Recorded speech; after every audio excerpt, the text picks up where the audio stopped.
Hello out there, and thank you so much for joining us for today's SEJ webinar. If you don't know me, I'm Heather Campbell. I'm the VP of Marketing and Sales here at SEJ. Excited that you've chosen to spend your time here with us.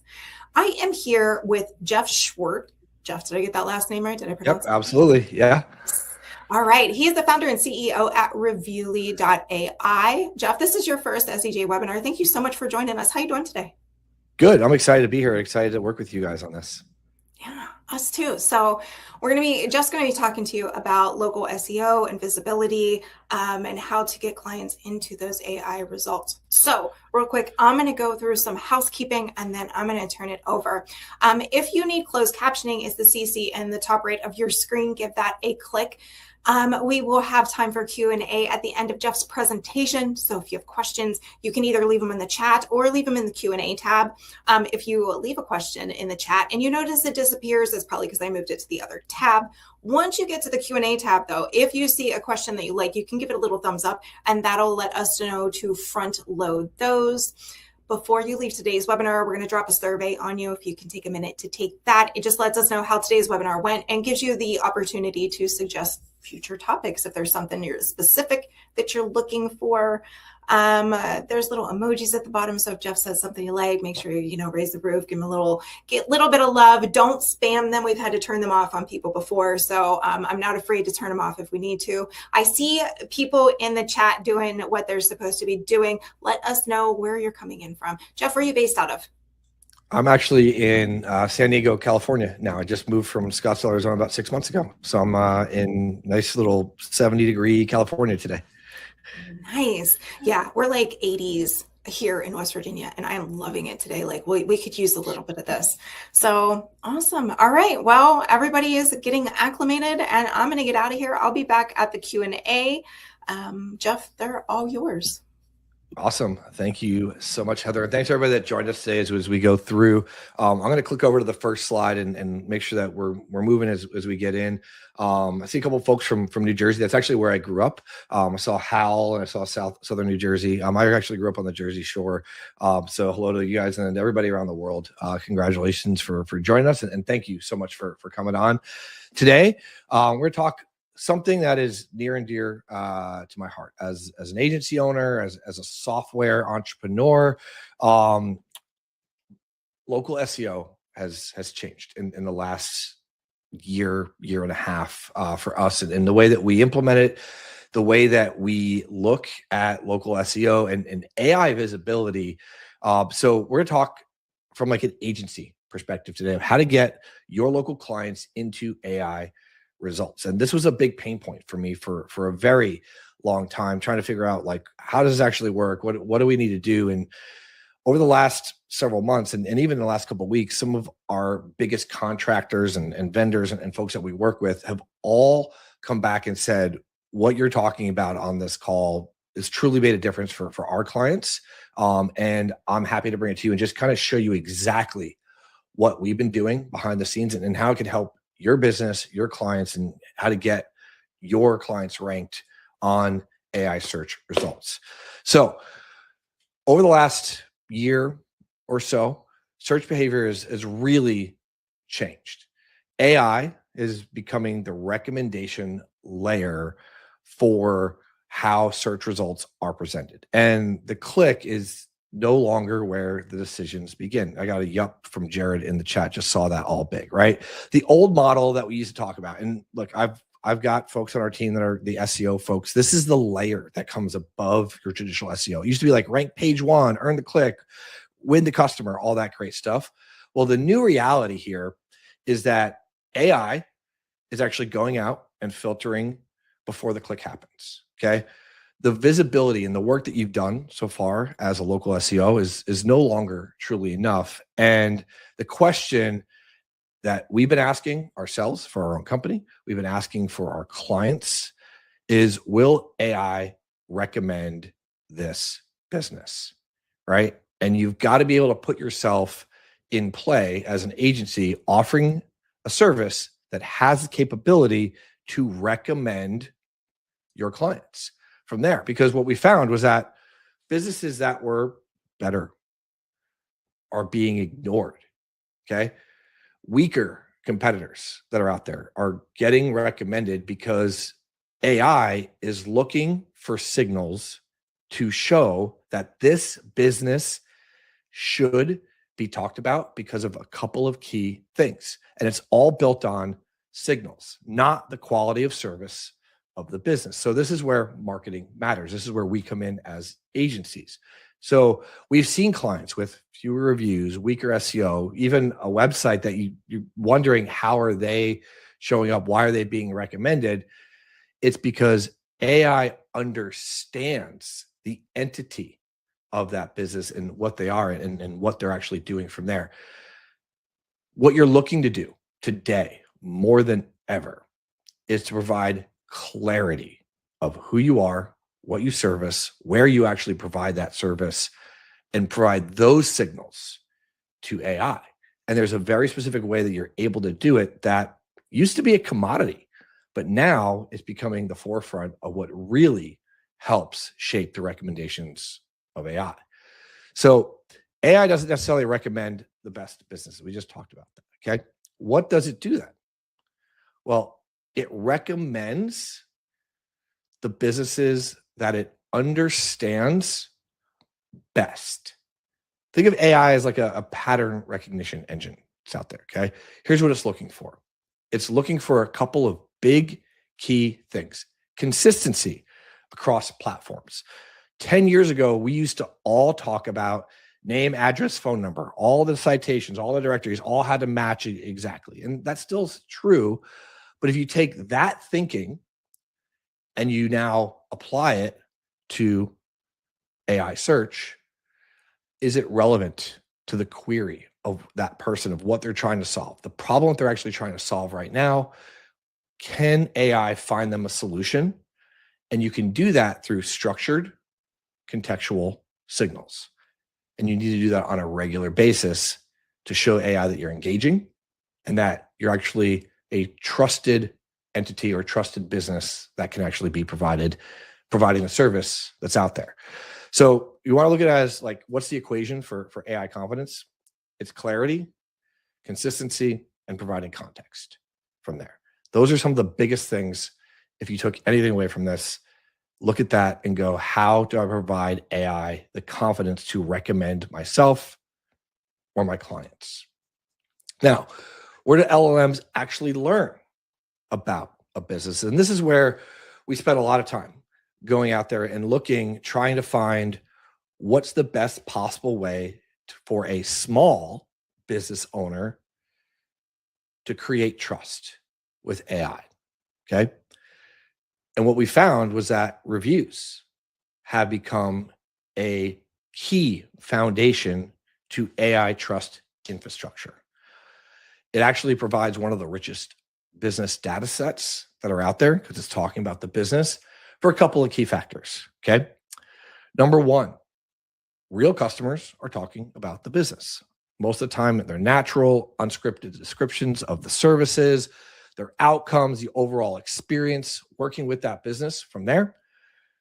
And because they're talking about the business, this profile, the Google Business Profile, is constantly updating, right? They're receiving fresh signals that reflect the current business activity and relevance of the services they provide in the local area. It's location to context. So if you start talking about the areas that business services in the reviews, in the review responses, AI can start to map that to local search intent.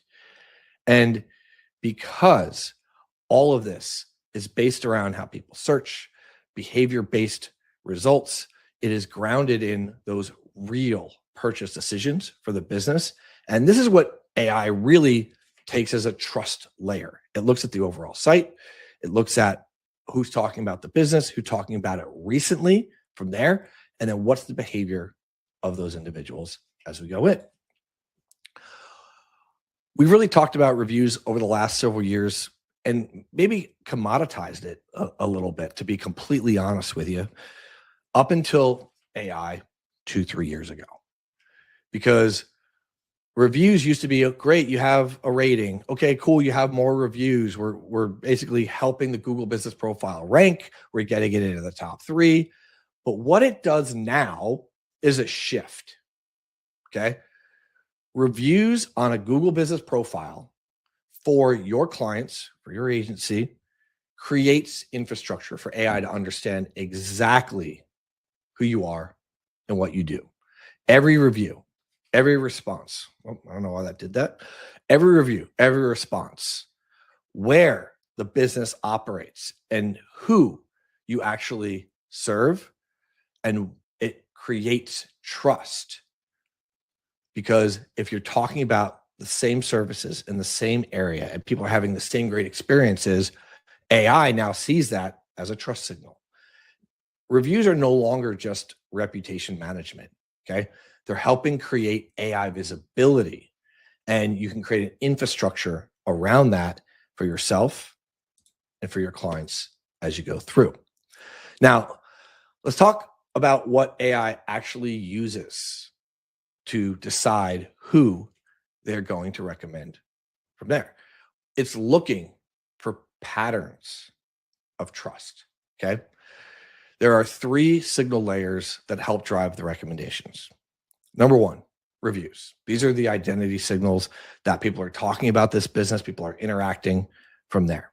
Okay. Review responses. Give me a little heart if your clients are responding to every single review that comes in.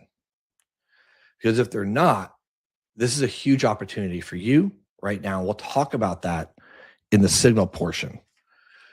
Because when you go in and people are responding to the reviews, only 1 in 4 businesses right now are responding to the reviews. And a lot of times they're missing out on that.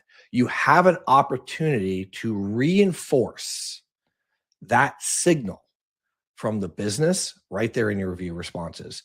And then activity. Real, recent, relevant is what I talk about. Activity. This is really the heartbeat for the business and the Google business profile. These are layered on top of the traditional typical SEO that we're doing for our clients. And if you miss these layers, the business can remain invisible to AI because it doesn't have the signals it needs to trust that it can be recommending that business as you go through. So let's talk about these different signal layers that are out there. Reviews. Okay. Put a 1 in the chat for me if you offer a reputation or review service for your clients.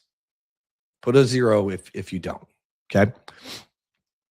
Now, reviews are identity signals for AI. Okay. They're no longer just about what people think about the business. The way that we now look at reviews compared to just 2 years ago, okay, is that they are training data for AI. This is the simplest, easiest, fastest way for you to actually get some AI trust signals and results for your clients. About 50-50 here for folks that are offering review services for their clients. Okay. This is training data. Okay. Every single review that posts, and we're just going to talk about the Google business profile because it's where 70% of all reviews sit, a little bit more than that. It actually teaches the AI what service was performed, where it happened, the geolocation, what outcome occurred, and then what type of customer was involved. Now, if these reviews are generic, they don't have any context in them. Maybe they're not location-based or service-based. They're weak signals. But the more specific they are, the stronger the identity of that profile is for AI to see it, understand exactly who they are and what they do, and recommend that business as they go through. Now, this is the most important slide on the entire presentation. Okay. I harp this in my business to all my customers, all of my clients. Review responses are the most overlooked local SEO asset by not only the agencies, but in many cases, the business owners as well. And a lot of business owners completely waste them because only 1 in 4 actually respond to the reviews that they receive. And a lot of them, especially when I'm talking to them on a demo for Reviewly and things like that, go, oh yeah, we respond. And we go and look and they're like, thanks. Okay, well, that's not a true response. And you're actually missing out on some really valuable things that you can do. Because if you just say, thanks so much for the review, it's generic. There's no real signal value to AI, and it learns nothing new about the business. However, when it comes to a strategic response, thank you for trusting our team with your HVAC repair in Scottsdale. We specialize in fast diagnostics, same-day service across the Phoenix metro area. A strategic response reinforces the service keywords, the context of the city that they're in, and the expertise. This is what helps feed the LLMs. This is what helps feed AI search to recommend those small businesses. Chris just said, exactly. So glad you mentioned this aspect. Yeah, this is something that I've been talking about for years, but it is more important today than ever before because of AI. I'm going to talk about something with that here in a little bit, Chris, as well, Christopher. Signal layer number 3, activity. Okay. Authority signals. AI doesn't care what happened 6 months ago. It has to be recent, 6 hours, 6 days, right? Maybe 6 weeks. It cares about what's happening right now. Fresh reviews. I used to say real, recent, relevant, the 3 R's, okay? Recent signals that the business is actually servicing customers and that they're alive and kicking, right? They're doing something, they're participating. Fresh responses, ongoing reinforcement to those review responses that, yes, first of all, it's a free signal for the business, for the Google business profile for activity, but it also enforces the service context and the location relevance.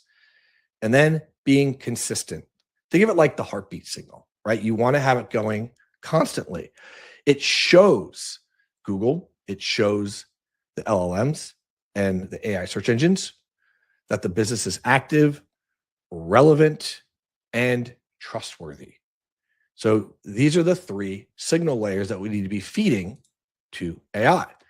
Now, as local SEOs, folks that have worked on websites, individuals that work with small businesses, we all do keyword research, right? But now it has a new purpose, okay? It's not just about rankings anymore. It's about recommendations of the business. Keywords now need to live inside customer conversations about the business. So we're going to talk about just reviews today and the Google business profile, but think about where your clients could be having conversations about their business, not just on the web pages of their site. Some of the biggest and fastest and most impactful ways to help your clients, even your own business, are with reviews and responses. That gives Google business profile activity. And by using just natural customer language, it helps train the AI because the AI learns from how customers describe the business, not how we as marketers optimize the pages from there. I think I got a heart or a little horn thing from there. It's no longer about just gaming the system for the pages from there. So let's talk a little bit about weak versus strong signals. Okay. So same review intent, for all intents and purposes, the same business, completely different AI impact. Okay. This is how you can take a review and make it valuable to the business. That natural context will beat generic language every time. Great service, highly recommend, would recommend this business. All the AI learns from a simple review like that, even though it's 5 stars, it's positive sentiment, nothing else. The person's talking about the business. That's all you've got. Zero context of service, location, or the outcome. A strong signal would be, hey, Dr. Patel's dental team in Austin fixed my crown same day after an emergency. Painless, fast, professional. I've been searching for a reliable dentist near South Congress for years. Now, this one's maxed out, right? Specialty, location, service type, urgency, context, and trust. Okay. You're not stuffing keywords into reviews. What you're looking to do is you're trying to give the specialty of the business, that was actually the service that was provided, the location, and some trust signals from there. This is helping AI connect customer language to real businesses that are out there. So here's the system behind AI recommendations. First of all, you want to start generating the signals, consistent reviews that teach AI what the business does and who it serves. And we talked about those 3 different signal layers. Structure, context, okay? Strategic responses that reinforce service, the location, and the expertise. That's going to be key. And because you have the right to respond to every single review and the ability to, you can actually put that in every single one of your responses and do this consistently. Okay. Ongoing activity will tell AI that the business is active and trustworthy. So, how do you do this? Let's talk about the manual framework. Okay. Before you get into automation, AI workflows, anything like that, let's discuss how this should work for a business at the ground level. I like to start with the basics. Okay. Master them manually and then build systems that will consistently scale from there. Number 1, identify the keywords. Build the trust signal vocabulary that AI should associate with the business. Okay. Here's how you do that. Think service, the location, and any modifiers for that business. Simple, nothing difficult here. Okay. What are the exact services that the business performs, right? Crown replacement is an exact service, not just dentistry, which would be more generic as a category. Location modifiers, neighborhoods, landmarks, right? We talked about South Congress, which is an area in Austin, which is very specific. So if somebody's searching near me in South Congress, they're going to get a result from there. Intent modifiers, okay? Think of this like for your home service companies, HVAC, same day, 24/7 service, trusted, local, reliable. But if you think service, location, and modifiers, you can actually get some really great keywords for the business. Now, you want to leverage AI to help generate better reviews. Because what I found was that a lot of customers will tell you that they're happy, but things tend to drop off, specifically when they have to go and paste something and put into Google. Because number 1, I don't want to take the extra step, or I just don't know what to write. Now, you can't be forcing reviews, right? It's against terms of service and it doesn't really get you a great review anyway, but you can absolutely leverage and use tools like AI to help improve the context of the service or location, right? And customers to help describe their experience naturally. So some ethical prompting, right? Asking immediately after a positive experience, check out, just close a deal on a home, restaurant, they're getting the check for the meal, check out service at the front desk from a massage, remind them of the specific service that was performed, mention the location naturally in the ask, and just make it easy. Send them a review link from there. Okay.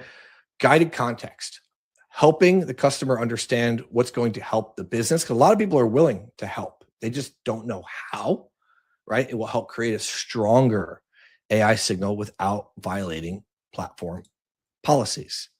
Now, this is key. You want to respond strategically. Got a lot of hearts coming in from there, which is awesome. Thank you. Respond strategically. Okay. What does that mean? Well, as the agency that manages the Google Business Profile or the owner that manages their Google Business Profile, responses are full editorial rights. Okay. You get editorial control of every single review response to help with AI visibility. This is a huge secret that is not really a secret, but no one's properly doing it. it's such a small percentage that's out there for business owners, because every single response is an opportunity for the business owner, whether the customer helped with AI or not, to help reinforce services, expertise, and location. So even if you receive a generic review, you still got one. You can now, with your editorial control, leverage AI to write a response to reinforce the services, the expertise, and the location. Name the specific service that was performed for that customer, not just the generic thanks for your business. Reference the location. Include city, neighborhood, natural things that people in the area are looking for. Like for me, I live in San Diego, we would say Carmel Valley. Signal expertise. Add one sentence that demonstrates authority or specialized knowledge for the business, or if it's like an emergency plumber, 24-hour, 24/7 service from there. This is a huge key factor for helping not only train AI, but getting a leg up on your competition. In addition to that, a lot of folks miss out on, we call them silent reviews. Somebody will leave you 5 stars, but not a single line of text. You have the opportunity to take that 5-star review, even if it has 0 context, and turn it into an AI trust signal. Because a lot of customers leave a star rating, but no words, and that signal often gets wasted. Think of it like a chess move, okay? This is an opportunity for the business to help train AI and respond to that customer and show other customers that who you are, the service that you provide, where you provide that service, and provide the context to AI as well. So there should be no review that goes unanswered. Now, if you're talking about manually, systemize this to ensure consistent activity from there. Consistency compounds trust over time. One great week doesn't move the needle, okay? Months of consistency does. If you're a local agency or a local SEO, you understand that you're not going to rank overnight, okay? You need to continually train the systems. So have your customers or your clients ask on Monday, reply to all the reviews on Wednesday, and then do a cleanup and audit on Friday. It's a weekly cadence. It's easy to follow for yourself, for your clients. You'll go out there, but without it, without having a cadence in place, signals decay and AI confidence slows down from there. With AI visibility, these signals will stack over time, week after week, review after review, response after response, and the trust profile will grow stronger.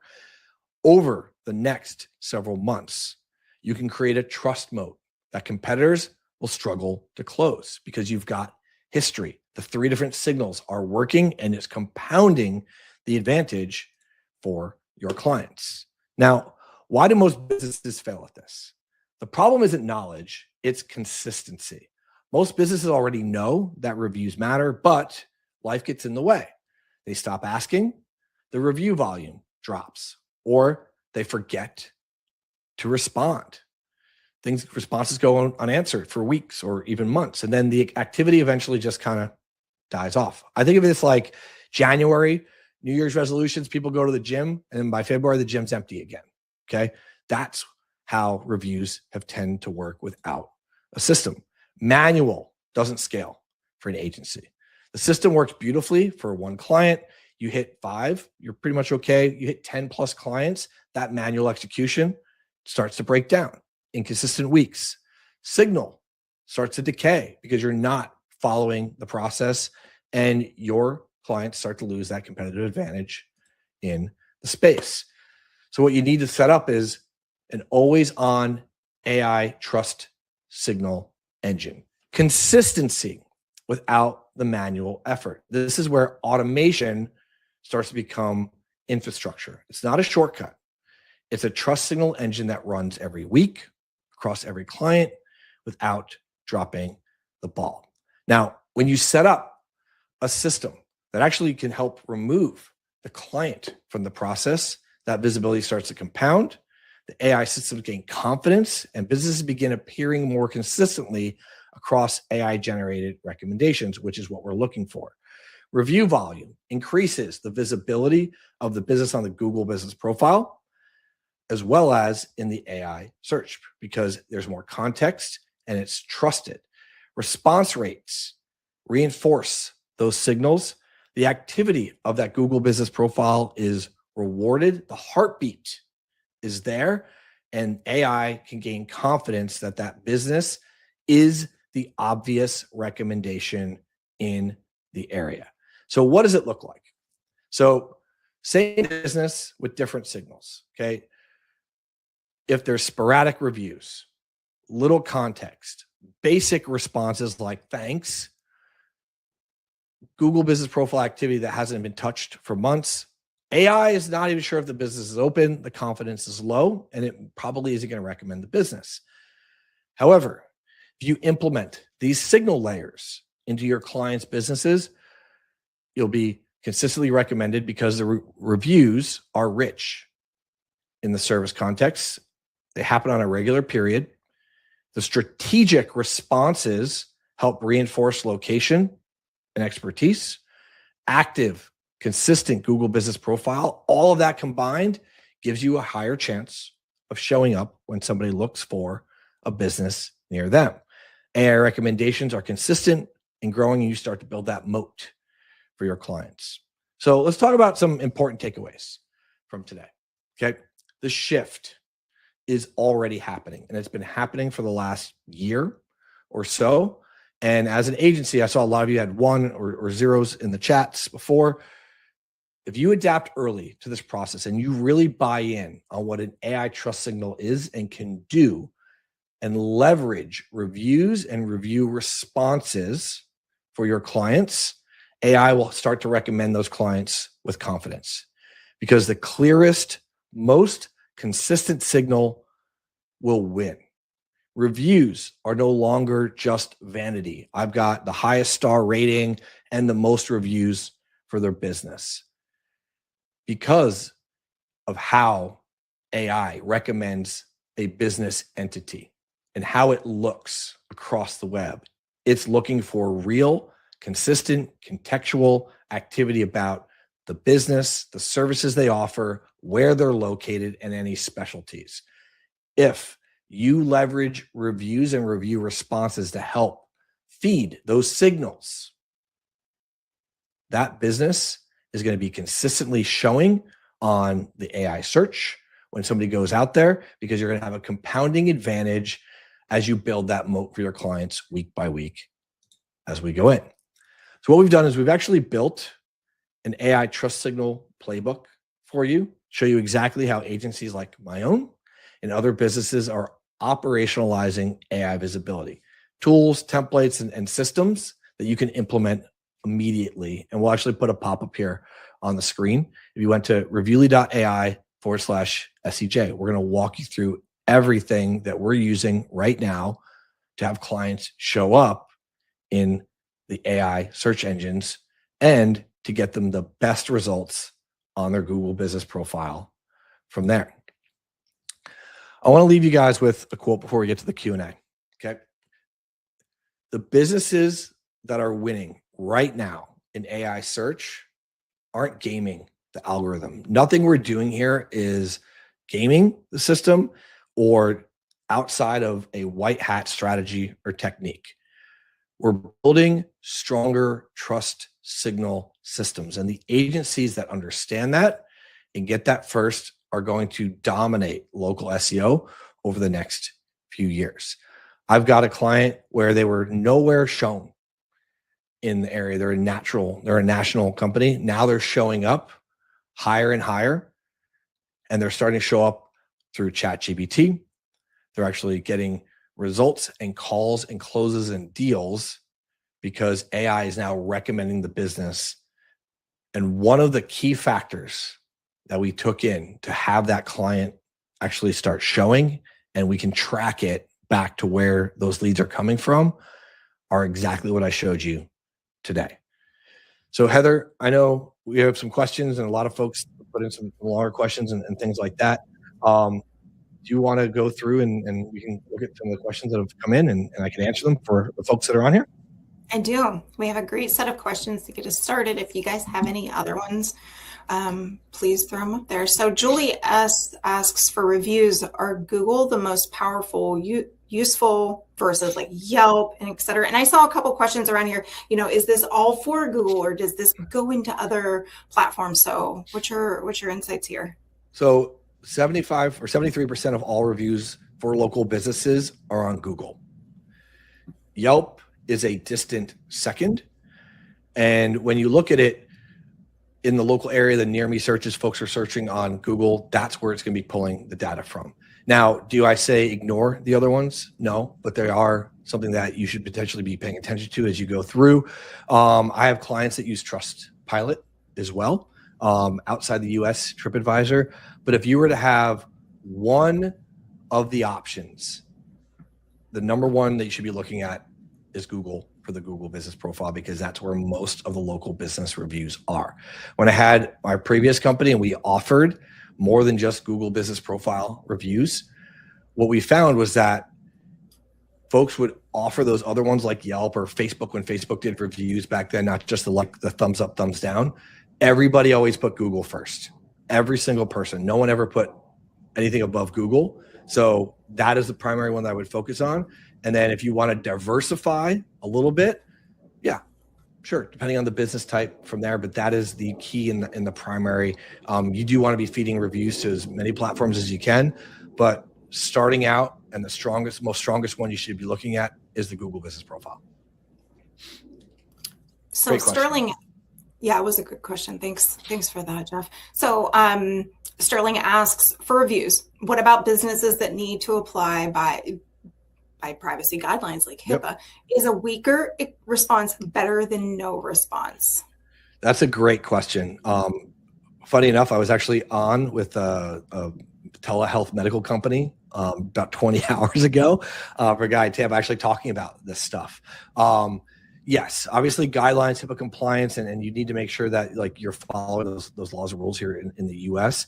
It would be better to have something generic and have activity than have nothing at all, right? That's the biggest thing. So you want to have at least some sort of activity, even if it's like about the experience. Hey, customer service was great. Staff is really friendly, things like that. Yes, you might not be able to talk about HIPAA level things from there. So you don't add that in there, but that's a touchy subject when it comes to the medical field and things like that. So I've had some psychologists that we worked with as well. And some folks will put what happened and things like that in there, but you don't want to precede or you do not want to help them right along those lines. Focus more on the experience, the availability, things like that. But having at least some sort of activity is better than none at all. David asks, what is the most underutilized tech move when it comes to ranking in AI? That might be a little bit broad now that I throw that up there. Yeah, no. Okay. So David says, what's the most underutilized tech move when it comes to ranking in AI? Honestly, it's probably AI to help write responses to the reviews. Only 1 in 4 business owners are leveraging the responses to the reviews. And then you take that. Many that actually do only write the basics like thanks, great to see you, things like that. And there's no contextual, AI training with that. You have full editorial rights of the response, so you can write whatever you want. I think that's probably the most underutilized tech move, if you want to put it that way, for ranking in AI is the responses and leveraging AI to write a really good crafted out response. Abney asked, do you think it's still appropriate to strategically revise our clients' responses to previous GBP reviews? Yes. You want to have what we teach when somebody comes in and I consult and advise is, let's say that you have 200 reviews or 20 reviews and they haven't responded to any of them. That is an opportunity for future customers to see how you interact, and it's still a signal for Google. So go back in and do a couple a week and respond to all the previous reviews for that client, and then work with them to then build upon what you just started and are training with, so that every new review that comes in, they within 48 hours are posting a response to that review. That's going to be key. It's going to forge a deeper customer bond. It's going to show the activity on the Google business profile, and it's going to help improve the overall conversion. So it is not going to hurt in any way, shape, or form by showing them that, hey, look, depending on the number of reviews and things that you have, go out there and do little by little. Or if it's only like 7, just go and respond to those 7 reviews and then keep on top of it from there. Put a system in place. Consult your clients on what they should be doing. We talked about a manual system. We talked about some automated ways in the playbook as well to be able to do that. Okay, I got a couple around home improvements. I'm gonna batch these. Sure.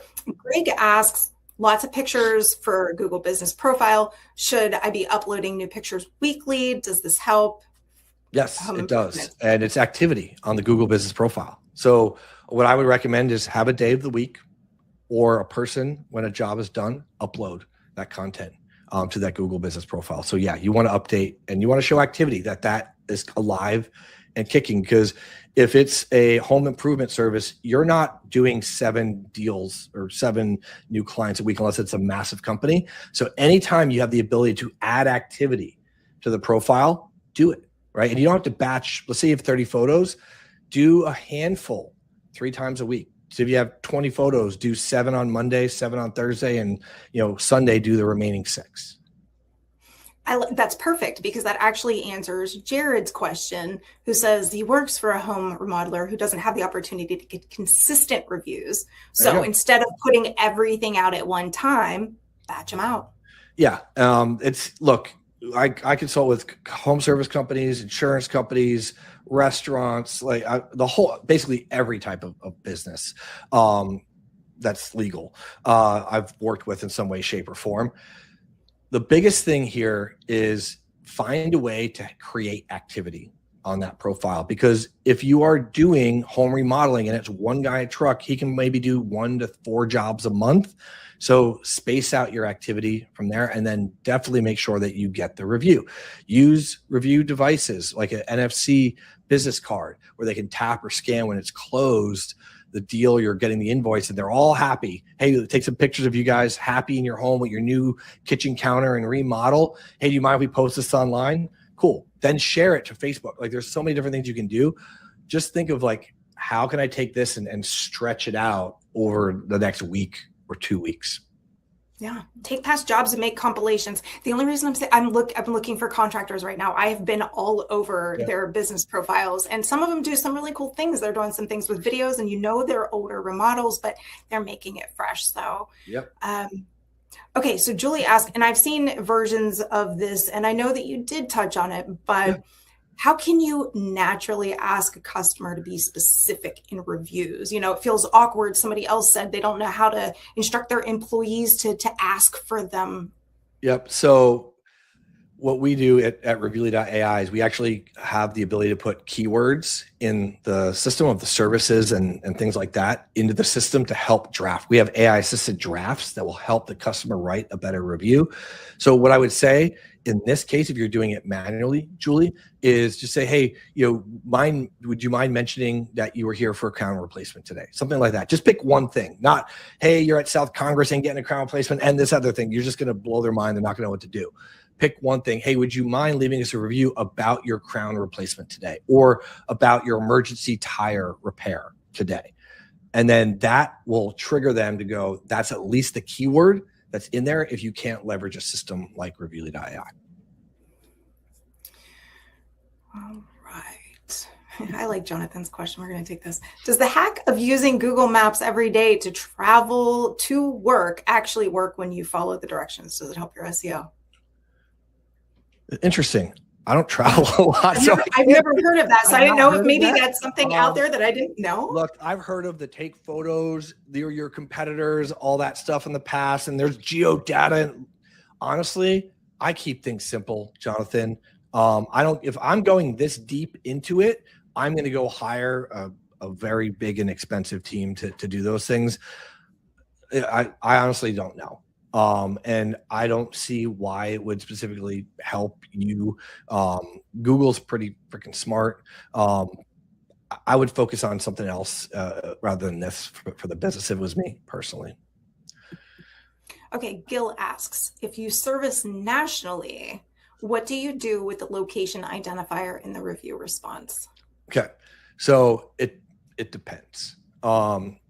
You're not going to say, hey, we move nationwide, or I have an insurance company that's a large insurance company that they're nationwide, but they actually have 4 physical locations from there. So it depends on their number of offices. If they have multiple offices, we're actually doing this right now. I have 3 Google Business profiles I have to build out for a client that has 3 other locations on the West Coast. So we can start generating reviews in those areas. If they have that, great. If they don't, and it's basically service based around the entire US, you can kind of skip out the location identifier, because you're probably not going to get somebody in Nashville and somebody in Salem, Massachusetts are not going to be looking at the same type of result, and it's not going to serve that up.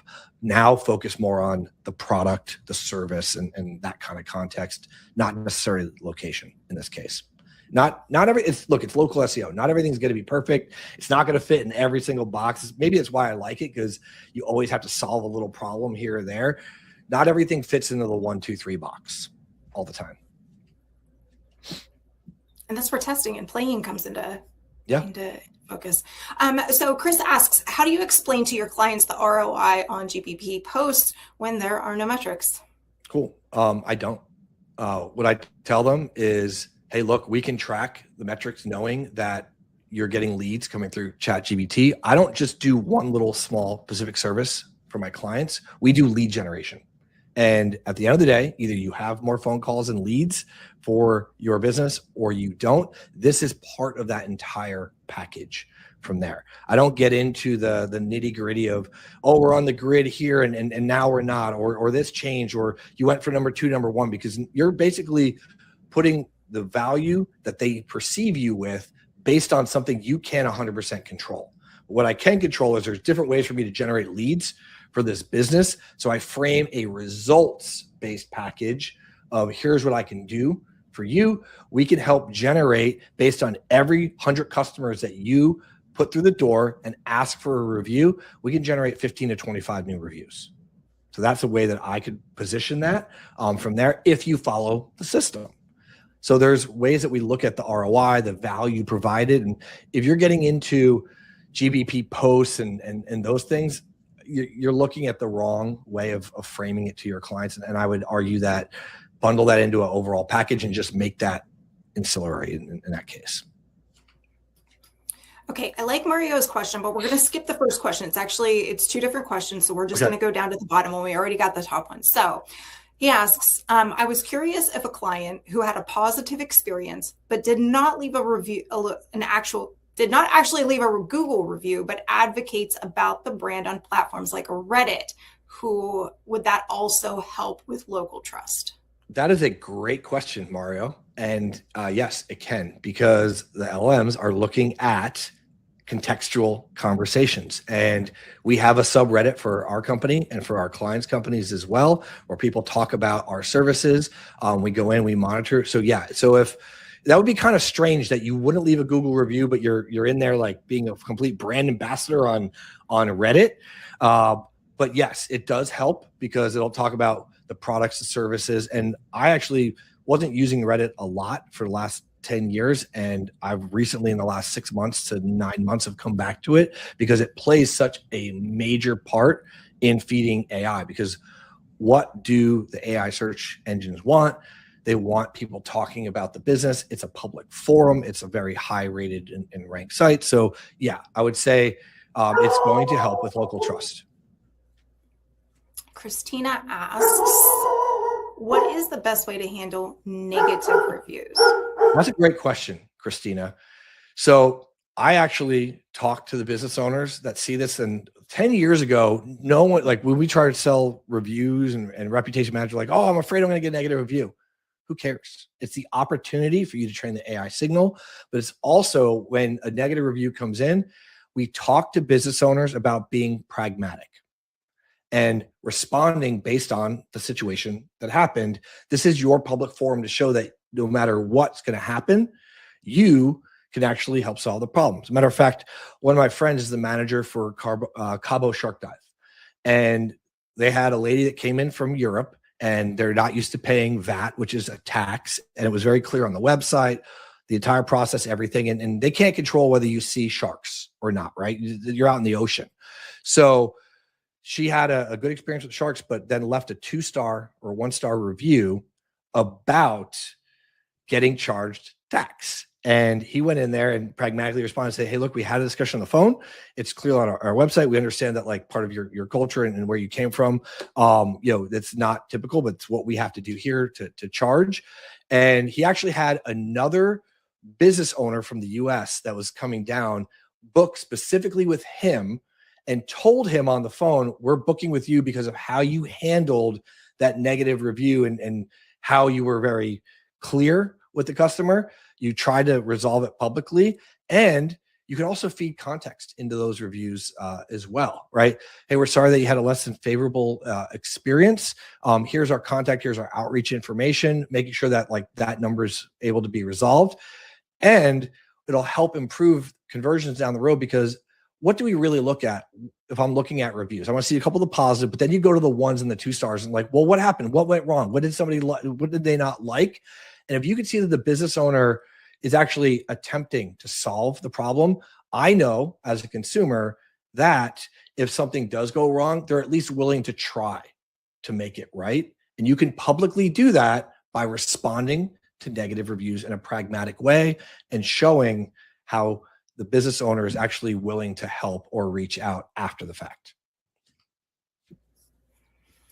Great stuff. We have a couple more questions. I will say, so Andy, yes, we are all dog people. Jeff and I were talking about it before. He's got 3 of them. I got 3 over there. I was like, are those is what he said, but yes, if I'm moderating, there's a good chance that my guy's in the background. And I will say, so Jeff, just so you know, David said this presentation has been super helpful. He's been getting asked a lot by his potential clients, and he's looking forward to checking out Reviewly. Paul asks, yes, we are going to send the presentation, the slides out, so watch your inbox. Sometimes that hits you today, sometimes it's tomorrow morning. It just depends on when the video is done. Okay, let's grab maybe 1 or 2 more. So Christopher, sure. I got as much time as you guys need. So Christopher says, I hate it when I take the time to write a good review, good or bad, and the brand responds with 1 or 2 words, right? It immediately kills my trust and confidence. Yep. Especially if it's a positive review where he's gone out of his way. So I think AI is starting to pick up on this. A weak reply to any review is a weak signal about the company. Are you seeing that? Like, do they need to be more verbose in those replies? Yes, you need to. And here's the one thing that Reviewly does really well, and it's the only company in the world that does this as of right now, is we actually text the owner the review as it comes in right there on their mobile phone while they're on the go. And we offer an AI assisted review draft that mirrors back the keywords that were actually in the review. And obviously we talked about context, location, things like that. And then look at the review, or you can text back our system without having to log in, the review response, and then post it right to the Google Business Profile from your SMS. That's one of the biggest key factors of us and how we use AI trust signals and respond to those reviews, because I hate that too, right? You get a thanks or a thumbs up. Like, you didn't really look at the review or respond. But if you had a mirrored keyword reply to what you had mentioned about the business, the service, and your overall experience, and all you had to do as a business owner was just type in yes on a text message, approve the message, and post to the Google Business Profile, everybody wins from there. The customer feels heard, you've actually done your job, or you can just write back whatever you want from there on the text message and then push submit, and it goes straight to the Google Business Profile for that owner. All right. I'm just going to throw this up there. We talked a little bit about tracking. Jared said there's always, tracking with UTMs. UTMs, do you suggest using them, within? We use them in our company. I use them for every single one of my clients. I usually use a backup system as well. One of my clients, we do about 1,000, 1,500 leads a month for like ads. This is outside of the space, but everything's tracked. And there's a second layer of tracking just in case. And I've had it happen where things go down, but the second layer actually caught all the data and we were safe. So we didn't lose a $5,000 spend day because something went down. Nice. I think we got through everything. So yeah, track everything. UTM's on everything. Yep. We share the campaign name. We make sure everybody's got the same stuff. Yes, UTM everything. If you look at our URLs, you'll see them every time you click something out of the site or in the site. That's right. So all right, Jeff, this was great stuff. Chat was finding all of this very helpful. Peter says really usable. So Christopher says yes, UTM. So with that, I think I'm going to let everybody go. But Jeff, before I let you go, tell the people where to find you. Really simple, really easy. We've put this guide, our AI recommendation playbook, on our website for you. It's public. You don't have to opt in to get it or anything like that. You get it for the download. We'll redirect you after here. You can find us at Reviewly.ai. And to get the guide, it's Reviewly.ai/SEJ. Make it very simple for you. Go grab the guide, go through. If you're interested in our software, go through, give it a trial, book a demo, but we'll reach out to everybody that was on this call as well. And we'll see you guys all on the next one. Thank you so much, Heather. I appreciated it. Yeah, thank you. Thank you for sharing all this. Everybody will get the recording and the slides later. So with that, have a great rest of your day, and we'll see you for the next SEJ webinar. Bye, all. Thanks, Jeff. Take care.